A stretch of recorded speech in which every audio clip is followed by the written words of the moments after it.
dasar itu mengawali membangun agama kita dengan memahami Islam dari dasar-dasarnya, dari perkara-perkara yang paling mendasar. Dan perkara yang paling mendasar Bapak sekalian dalam agama kita adalah akidah seorang muslim yang membedakan antara muslim dan kafir. Bapak sekalian, kemarin kita sedang membahas tentang makna kalimat la ilaha illallah. Maka di antara kelasiman dari kalimat la ilaha illallah adalah terwujudnya al-wala wal bara dalam kehidupan seorang muslim.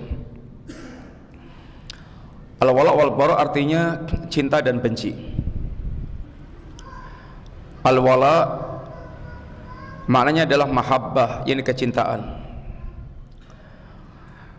yaitu loyalitas, pembelaan.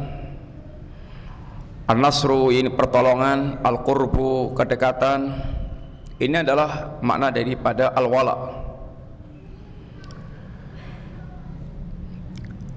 Sebaliknya al-bara adalah berlepas diri, benci, berlepas diri, sikap, yaitu al-bu'du menjauh, sikap jauh, wal bughdu dan kebencian.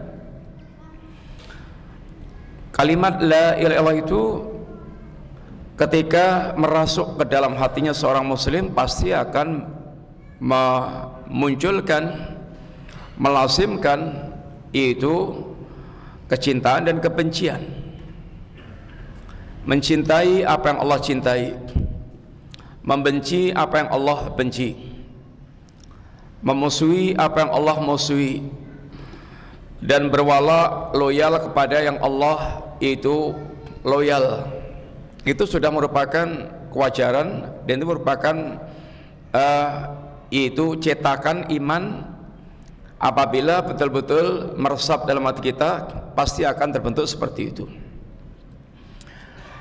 Sekalian, kedudukan al-wala wal-bara dalam agama kita sangat tinggi. Yang pertama, cinta dan benci, al-wala wal-bara ini adalah kelasiman dari kalimat la ilaha illallah. Sehingga Allah Subhanahu wa taala menyebutkan di dalam Al-Qur'an, "Famay yakfur bit-taghuti wa yu'min billahi faqad istamsaka bil urwatil wusqa." Barang siapa yang dia kufur kepada tauhid dan dia beriman kepada Allah Subhanahu wa taala, maka dia telah berpegang teguh dengan tali yang sangat kokoh. Al-urwatul wusqa adalah nama lain dari kalimat la ilaha illallah. Kalimat tauhid ini nama lainnya adalah al-urwatul wusqa, tali yang sangat kokoh. Orang yang mereka telah mewujudkan dalam kehidupannya al-kufru bit-tauhid, kufur kepada tauhid. Ini adalah kelasiman la ilaha. La ilaha menolak adanya segala macam jenis sesembahan selain Allah. Ini adalah namanya bara. Ya, ini berlepas diri, meninggalkan, dan ada kebencian kepada segala macam bentuk yang disembah selain Allah Subhanahu wa taala. Ini adalah sebuah tuntutan dari kalimat la ilaha. Kemudian illallah adalah yu'min billah, beriman kepada Allah Ta'ala, mencintai Allah, mencintai apa yang dicintai oleh Allah Ta'ala. Sebagaimana Allah mencintai satu dan membenci satu, kita juga wajib mencintai satu, membenci satu yang dicintai dan dibenci oleh Allah tersebut, sehingga selera seorang mukmin sejalan dengan apa yang telah digariskan oleh Allah Subhanahu wa taala. Pertama, al-wala' wal bara' itu adalah kelasiman dari kalimat la ilaha illallah. Artinya kalau orang mengucapkan kalimat ini pasti akan melazimkan dia membenci apa yang dibenci Allah, mencintai apa yang dicintai oleh Allah, itu pasti. Kalau enggak namanya kelainan. Allah membenci syirik, lah kok ini malah mencintai syirik, ya kualik namanya, menyelisih apa yang Allah ini tegaskan. Allah membenci kekufuran, ini malah katanya beriman tapi malah mencintai kekufuran. Allah membenci sikap nifak, ini malah mencintai, suka dengan sifat nifak, ini namanya geseh. Kalau dia lurus kalimat la ilahnya itu, Allah mencintai iman, dia mencintai iman. Allah mencintai, Allah membenci kufur, dia membenci kufur. Itu namanya dia terbentuk perasaannya sebagaimana tuntutan dari kalimat yang diucapkan, kalimat la ilaha illallah. Yang kedua, bahwa al-wala' wal bara' itu merupakan alamat tentang kesempurnaan iman seseorang. Yang Nabi kita mengatakan, man ahabba lillah wa abghadha lillah wa a'ta lillah wa man'a lillah faqad istakmalal iman. Barang siapa mencintai karena Allah, membenci karena Allah, memberi dan tidak memberi karena Allah, sehingga gerakan kehidupannya itu mengikuti ritme iman, mengikuti apa yang telah digariskan oleh Allah Subhanahu wa taala. Orang seperti ini maka dia telah sempurna keimanannya, karena berarti imannya yang telah mengendalikan kita. Kita juga sering mencintai, tapi berapa banyak yang kita mencintai itu bukan karena Allah. Rata-rata karena syahwat, karena kepentingan-kepentingan duniawi. Yang iman itu adalah membentuk bagaimana orang perasaannya itu kalau mencintai karena Allah Ta'ala. Kenapa sih kok kamu senang banget sama masjid itu? Iya, karena Allah cinta kepada masjid. Itu namanya cintanya karena Allah Ta'ala. Kenapa sih kamu kok senang banget sama si fulan? Iya, karena si fulan ini sangat taat kepada Allah Ta'ala, maka dia mencintai si fulan. Itu adalah sebuah tuntutan. Kamu kenapa sih kok benci banget sama si fulan itu? Iya, karena dia benci banget sama Allah dan agama Allah Ta'ala. Itu namanya perasaannya telah terbentuk dengan perasaan itu iman. Sehingga kecintaannya dan kebenciannya itu adalah semata-mata karena Allah SWT. Aneh kalau Allah membenci syirik, kok tahu-tahu dia malah suka dengan syirik, ngombyongi syirik, ikut-ikutan nyirik, ikut-ikutan memakmurkan syirik. Itu kelainan dari kewajaran, yaitu iman. Yang ketiga,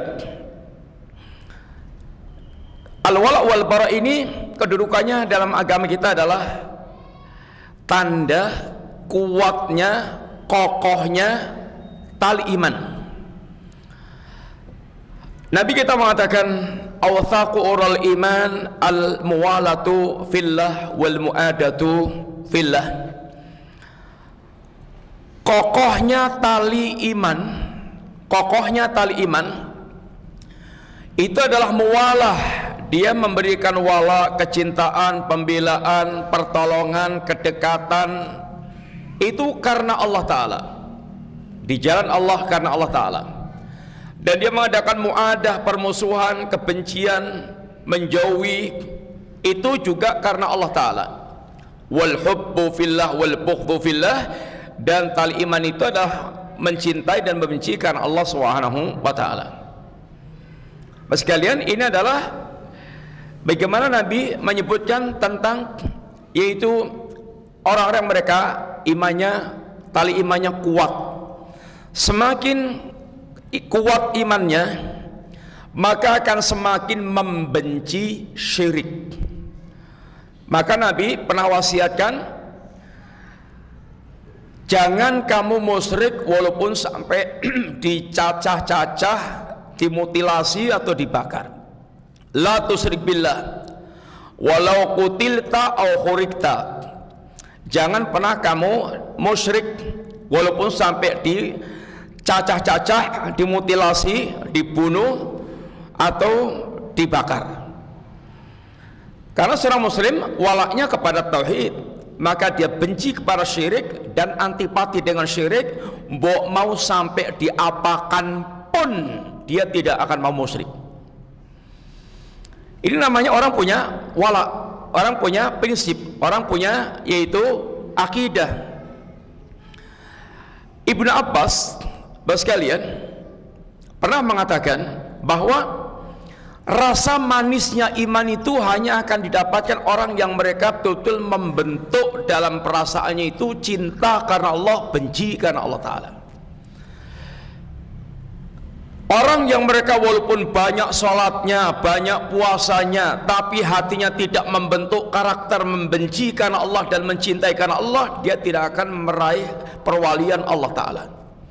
Kata Ibnu Abbas, man ahabba fillah wa abghadha fillah wa wala fillah wa ada fillah fa innama tanalu walayatallahi bidzalik. Walan yajida abdun ta'mal iman wa in kathurat salatuh wa saumuh hatta yakuna kadalik. Kata Ibn Abbas, barang siapa yang mencintai karena Allah dan membenci karena Allah, dia memberikan loyalitas dan permusuhannya karena Allah, maka seperti ini dia telah meraih perwalian Allah Ta'ala. Artinya betul-betul dia telah menjadi wali-wali Allah Ta'ala. Kita harus faham hakikat wali Allah dan wali setan, karena kita disuruh mencintai oleh Allah, mencintai wali-wali Allah dan membenci wali-wali setan. Kalau kita sampai keliru dalam memahami siapa wali Allah, wali setan, yang ngapunten bisa terbalik. Yang wali Allah dikeprui, yang wali setan dicium-cium, yang wali setan dipeluk-peluk, dicium, dihormati, karena dia tidak tahu tentang hakikat siapa wali Allah, wali setan. Yang kita berdoanya kepada Allah, Allahumma inni as'aluka hubbaka wa hubba man yuhibbuk wa hubba amalin alladzi yuqarribu ila hubbik. Doa Nabi yang mengajarkan kepada kita, ya Allah aku minta kepada Engkau hubbaka, ya Allah aku minta kecintaanmu, aku mencintai Engkau dan Engkau mencintai diriku. Ini seorang hamba, Nabi mengajarkan minta kepada Allah agar kita mencintai Allah dan Allah mencintai kita. Tentu untuk kita bisa mencintai Allah itu ada prosesnya, diantaranya adalah mesti kita mengenal siapa itu Allah Ta'ala, sehingga akan terwujud perasaan, yaitu gambaran siapa itu Allah yang maha sempurna, akan tumbuh kecintaan kita kepada Allah Ta'ala. Wa hubba man yuhibbuk, ya Allah aku minta pula mencintai orang yang mencintaimu, artinya mencintai wali-walimu, mencintai orang yang mencintai Allah. Ini menuntut kita untuk memahami siapa itu hakikat wali-wali Allah Ta'ala, sehingga ketika kita salah memahami wali-wali Allah Ta'ala, maka akan kita bisa keliru, akan bisa salah sikap. Wali Allah kita musuhi, kita usir, kita sikat. Wali setan kita muliakan, kita dekati, kita sanjung-sanjung, kita subyo-subyo. Ini karena salah dalam itu mengenal hakikat wali-wali Allah Ta'ala. Kata Ibn Abbas, seorang hamba tidak akan pernah merasakan manisnya iman. Iman itu ada halawahnya, ada rasa manisnya. Sebagaimana kata Nabi, salatun man kunna fihi wajada bihinna halawatal iman. Ada 3 perkara yang kalau 3 perkara itu ada pada diri seorang, dia akan betul bisa merasakan rasa manisnya iman. Rasa manisnya iman itu hatinya betul bisa merasakan lezatnya dia beriman kepada Allah Ta'ala. Ketika dia mengimani Allah, dia merasakan betul-betul iman itu terasa dalam hatinya, bagaimana pengagungan kepada Allah, bagaimana kerinduan kepada Allah, bagaimana itu kecintaannya kepada Allah. Dan itu kemudian berdampak pada amalan, merasakan lezatnya amal-amal ibadah, merasakan lezatnya amal-amal ibadah. Salat itu bisa lezat, kemudian baca Quran bisa lezat, zikir bisa lezat. Tidak setiap orang bisa merasakan lezatnya salat, lezatnya berzikir, lezatnya baca Quran, lezatnya taat, lezatnya meninggalkan maksiat, lezatnya berdakwah. Itu akan beriring dengan sejauh mana iman itu meresap dalam hati dia. Sekalian, kalau Nabi mengatakan wa ju'ilat qurratu aini fi shalah, dijadikan salat itu sejuk dalam hatiku. Apa setiap kita merasakan salat itu sejuk dalam hati kita? Berapa banyak kita yang kalau salatnya lama dikit jengkel banget? Berapa banyak kita yang salat itu kayak ngeribeti hidup saja. Allah adan meneh. Lagi arek mingset adan meneh. Sehingga hatinya itu ada protes-protes. Berapa banyak orang yang mereka kalau buka Quran itu, yang kalau para salaf kita bisa sekali duduk bisa berjus-jus, sampai bahkan ini Utsman mengatakan, seandainya lau taurat qulubukum ma syabiat min kalami rabbikum, kalau hati anda bersih, anda tidak akan pernah merasa bosan dengan kalam Allah Ta'ala. Pengen nggak nutup, kalau bacakan itu pengen nggak nutup. Kita ini baru buka Quran itu sudah angop, terus bolak-balik angop. Tapi Masya Allah, Quran begitu ditutup itu langsung piar, langsung kemepiar. Itu apa sih bedanya tadi buka Quran dengan nutup Quran itu? Kok langsung perbedaannya kayak siang dan malam? Sekalian, ini suasana, ini hati. Sehingga iman itu ada rasa manisnya. Orang tidak akan pernah merasakan manisnya iman walaupun sholatnya banyak, walaupun puasanya banyak, sampai dia menegakkan al-hubbu wal bughdu fillah, sampai dia menegakkan kecintaan dan benci karena Allah Subhanahu wa Ta'ala, sehingga dia akan merasakan yaitu indahnya, yaitu keimanan. Sekalian, contoh orang-orang yang mereka membuat yang menunjukkan walak kepada Allah, walak kepada Rasulnya, walak kepada kaum mukminin.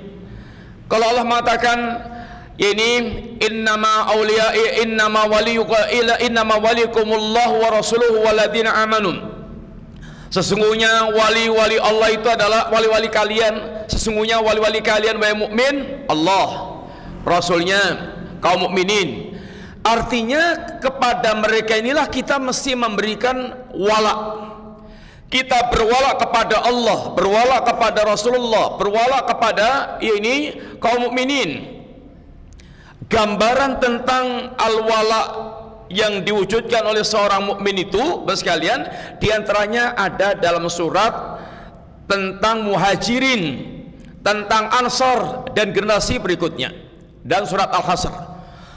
Allah Subhanahu wa Ta'ala berfirman, lil fuqara'il ladzina ukhriju min diyarihim wa amwalihim yabtaghuna fadlan minallahi wa ridwanan wa yansuruna Allah wa rasulah ulaika humus shadiqun. Orang-orang fuqara dari kalangan muhajirin. Kenapa sih orang muhajirin itu kok dikatakan fuqara? Bukankah di sana ada Abu Bakar, saudagar besar, ada Utsman bin Affan, ada Abdurrahman bin Auf, ada para pembesar-pembesar yang asalnya para pembesar, para bangsawan. Karena hijrahnya mereka dari Makkah ke Madinah itu dalam keadaan mereka tidak bisa membawa harta-harta mereka. Yang bisa mereka bawa sangat terbatas. Itu pun kalau bisa dibawa.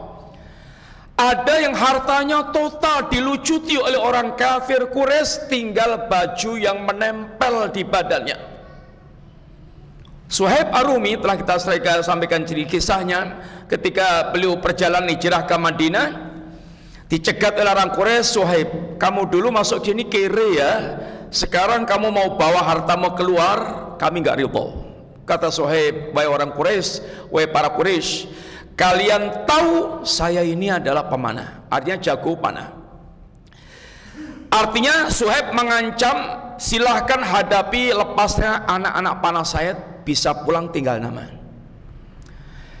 Tapi Suhaib tawarkan opsi yang kedua, tapi kalau kalian mau, seluruh hartaku akan aku lepas untuk kalian. Bahkan tak tunjukkan di mana simpanan hartaku, ambil. Untuk apa sih? Untuk dia bisa dilepas melinggang bebas ke Madinah. Ibaratnya Suhaib telah membeli tawaran hijrahnya Allah dengan seluruh harta yang beliau miliki.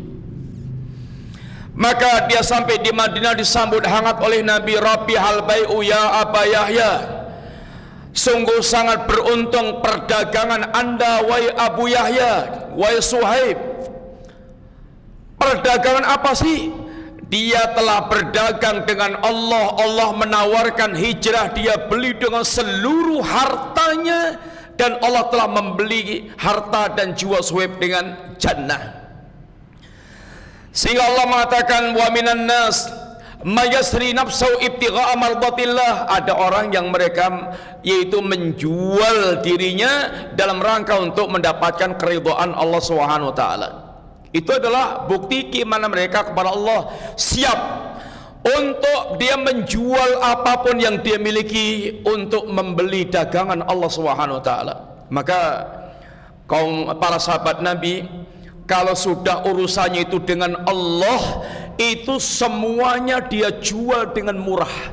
Hartanya dia jual dengan murah, jiwanya dia jual dengan murah.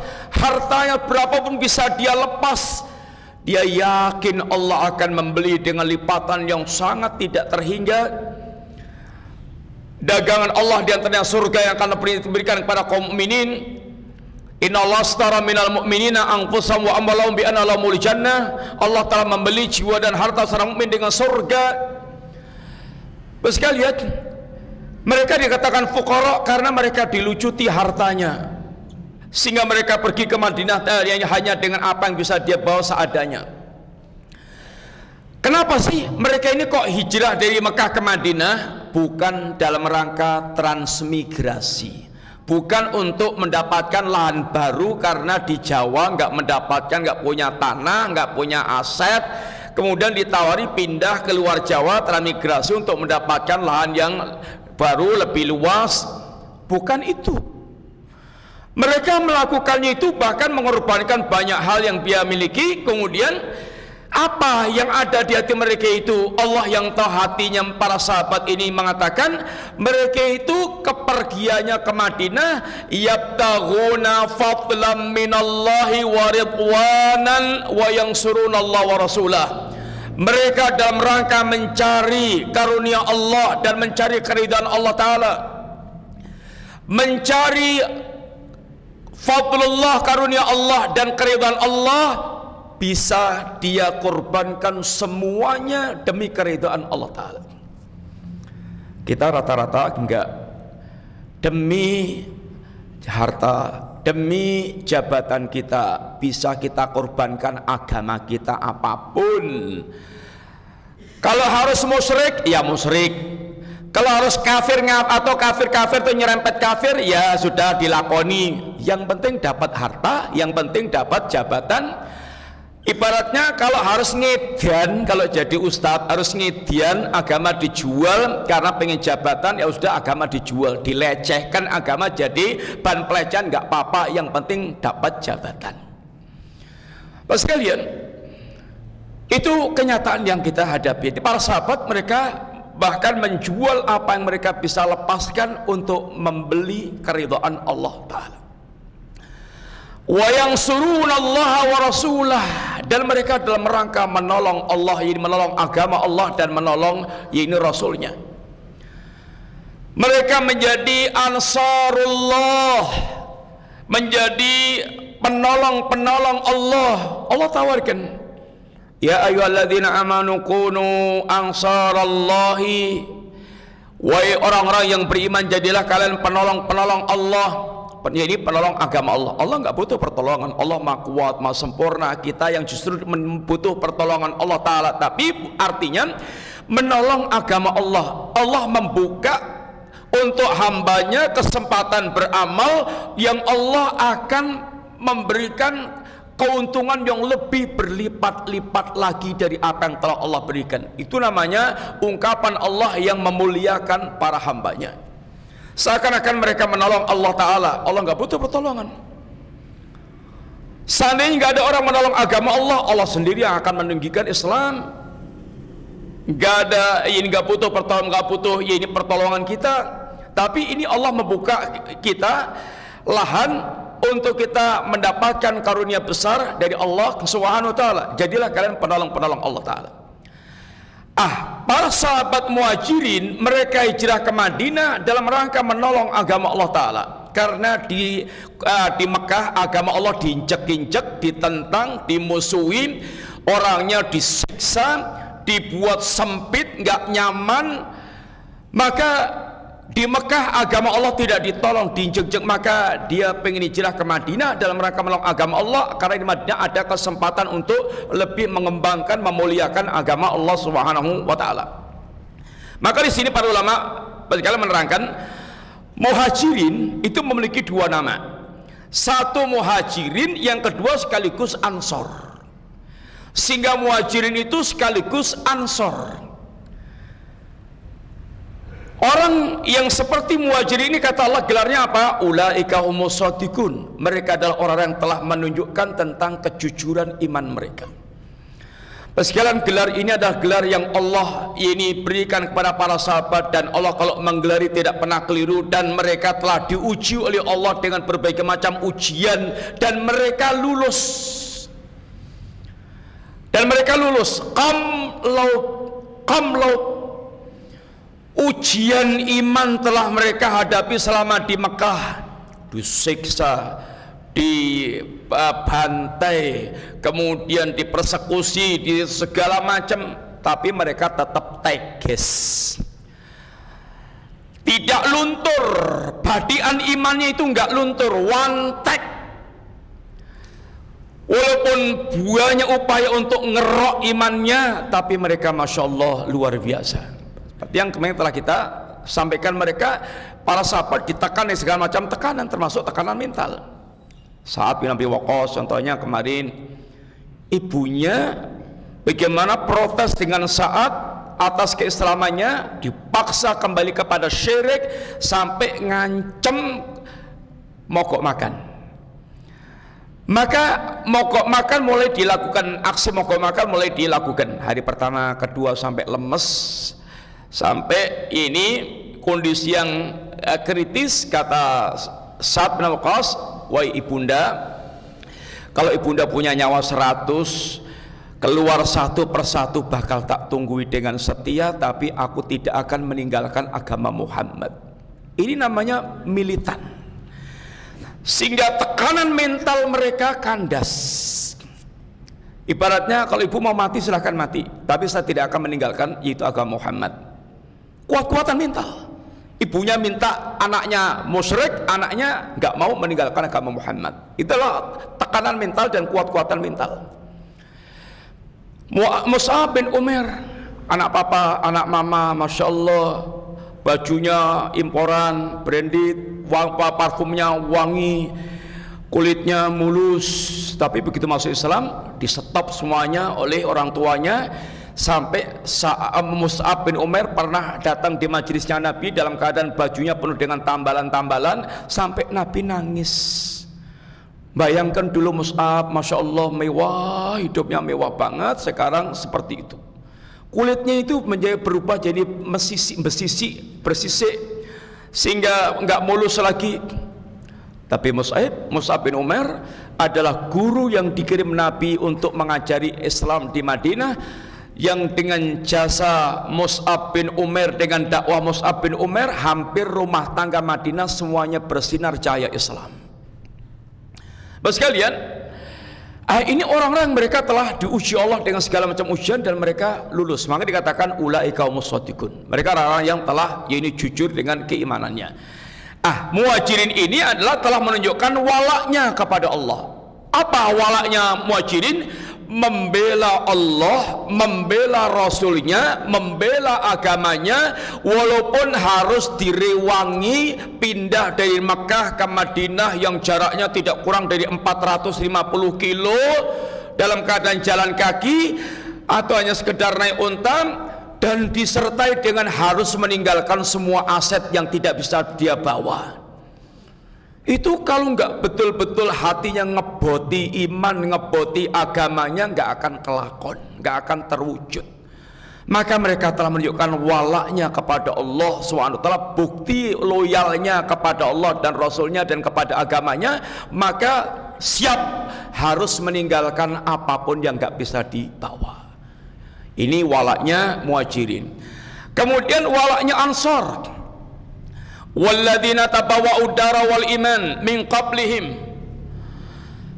yuhibbuna man hajara ilaihim wa yu'thiruna ala anfusihim walau kana bihim khasasah wa may yuqa shuha nafsi fa ulaika humul muflihun. Allah katakan tentang orang-orang Ansar dan orang-orang yang mereka telah mempersiapkan tempat tinggal untuk menampung kedatangan muhajirin, sehingga mereka berbagi tempat tinggal, bahkan berbagi harta, bahkan diantara mereka kemudian saling menawarkan kepada saudaranya muhajirin. Nabi ketika muhajirin datang ke Madinah, itu diantara yang Nabi lakukan selain bangun masjid adalah mempersaudarakan antar person, fulan dengan fulan, fulan dengan fulan. Ini persaudaraan khusus, sehingga dia lebih memiliki ikatan yang lebih khusus. Di antaranya adalah kisahnya Abdurrahman bin Auf, disaudarakan dengan salah seorang, yakni Ansor, yang si Ansor ini kemudian menawarkan kepada Abdurrahman bin Auf, kalau engkau mau, hartaku akan aku bagi dua, separuh untuk anda. Kisah ini nggak tahu sampai hari ini tidak pernah kita dengar terjadi pada yakni kaum muslimin. Nggak tahu kalau antum pernah melakukannya, tapi yang jelas ini terjadi pada para sahabat. Tetapi Abdurrahman bin Auf pula nggak aji mumpung ditawari sehingga leb enggak. Kata Abdurrahman bin Auf, dullani ainasu, enggak, tunjukkan aja saya di mana pasar. Tak kerja sendiri, meras keringat sendiri, usaha sendiri. Dan ini didikan Rasulullah SAW. Seorang mukmin dalam rangka membangun izzah itu dia tidak menggantungkan dengan orang lain. Bagaimana dia mandiri? Gak apa-apa harus jualan rongsok, gak apa-apa harus jualan keliling, jualan cilok, tapi mandiri. Bukan ngatung, bukan mental ngatung, tapi mental mandiri. Gak harus kerja itu pakai sepatu, dasi, jas yang melidit, bawa map kemana-mana, mikul juga boleh, kemudian genjot juga boleh, keliling jalan kaki juga boleh. Yang penting dia mendapatkan penghasilan halal, mencari kurnia Allah Subhanahu wa taala, dan itu lebih memiliki izzah. Mukmin itu kata Nabi, syarful mukmin qiyamul lail, kemuliaan seorang mukmin itu dengan qiyamul lail. Maka bagaimana seorang muslim, apalagi dai, bagaimana tidak pernah meninggalkan qiyamul lail? Karena itulah membangun hubungan dengan Allah lebih spesial. Kemudian izzahnya itu yaitu istighna'u 'anil nas, rasa nggak butuh dengan orang lain, sehingga dia berusaha untuk mandiri, berusaha untuk memenuhi kebutuhan sendiri, berusaha untuk dia berdikari, sehingga tidak menggantungkan kepada orang lain. Ini didikan Nabi. Kata Abdurrahman bin Auf, tunjukkan aja saya yang di mana pasar. Dari nol Abdurrahman bin Auf dia membangun usaha sampai jadi konglomerat yang hartanya Abdurrahman bin Auf itu konon dikatakan itu 6, sekian triliun. 1 triliun berapa miliar ikhwan? Berapa miliar? 1 triliun? 1000 miliar. 1000 miliar. 6 sekian triliun itu hartanya, yaitu Abdurrahman bin Auf. Mereka orang-orang yang bagaimana itu tahu diri dan bagaimana mereka memiliki loyalitas yang sangat kuat dengan Islam. Orang-orang Ansar ini menyiapkan tempat satu yang sebelumnya mereka telah menyiapkan iman, sehingga mereka orang-orang mukmin yang siap menyambut kedatangan para muhajirin. Mereka mencintai saudara-saudaranya dari kalangan muhajirin, sangat mencintai saudara dari kalangan muhajirin, dan bahkan bersikap ithar, mendahulukan orang lain. Sekalian, sikap ithar itu kalau itu memberi karena turah, itu belum ithar. Memberi karena turah. Tapi kalau dia memberi sedangkan yang dia berikan itu sungguhnya sangat dia butuhkan, sehingga dia utamakan saudaranya, itu ithar. Ada sahabat ke Tamon, terus kemudian sahabat bilang sama istrinya, ada makanan enggak? Enggak ada, adanya makanan untuk anak kita. Terus kata orang ini, oh gini aja, anak kita tidurkan, kemudian nanti tamu kita datang, itu siapkan hidangannya, terus etok-etoknya itu kematian lampu, mati di lampu dia matikan. Terus kita klotek-klotek kayak orang makan bersama, tamunya makan, dia nggak makan karena memang nggak ada jatah kecuali untuk tamunya. Yang sudah untuk anaknya, dia hanya dikasihkan tamunya, sehingga dia, anaknya, kemudian istrinya nggak makan untuk tamu.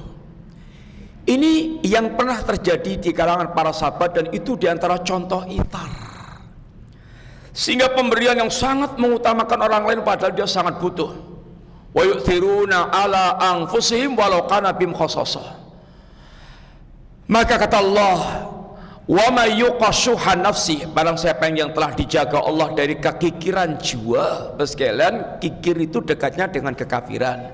Kalau iman itu dekatnya dengan kedermawanan. Kalau orang mukmin itu mestinya dengan imannya dermawan.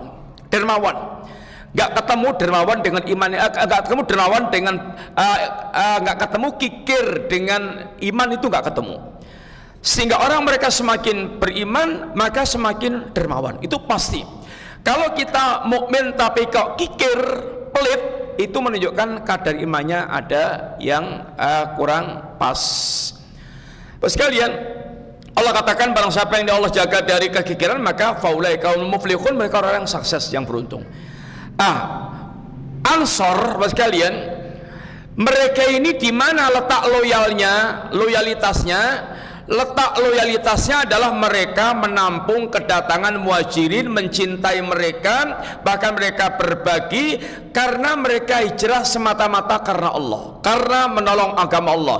Lalu dia mencintai orang-orang mereka menolong agama Allah. Ini adalah wala kepada orang-orang yang mereka ini mencintai Allah Subhanahu wa taala. Maka Ansar juga telah memberikan wala, menunjukkan walaknya, menolong muhajirin karena Allah.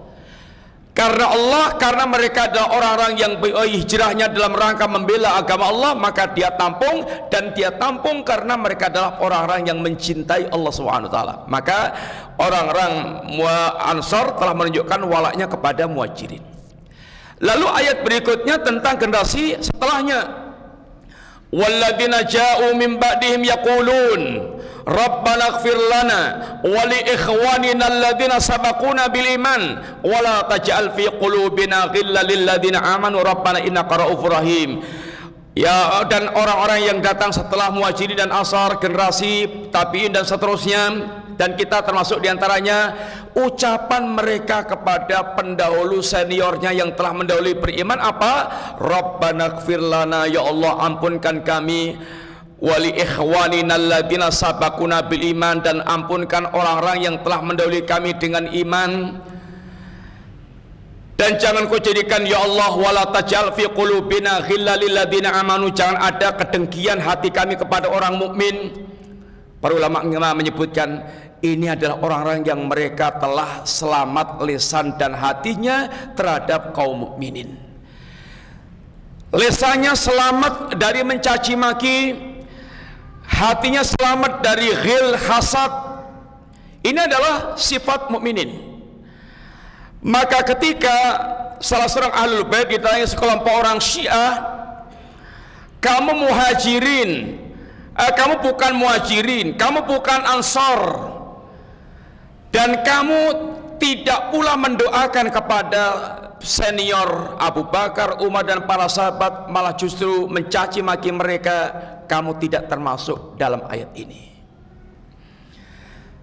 Orang yang mereka mukmin, loyalitasnya kepada pendahulu yang mukmin adalah mendoakan kepada mereka, hatinya selamat dari kebencian dan ketinggian pada mereka. Ini dulu sekalian, mudah-mudahan manfaat. Matur nuwun, jazakumullah khair. Wassallallahu ala nabiyyina Muhammadin wa ala alihi wasallam. Assalamualaikum warahmatullahi wabarakatuh.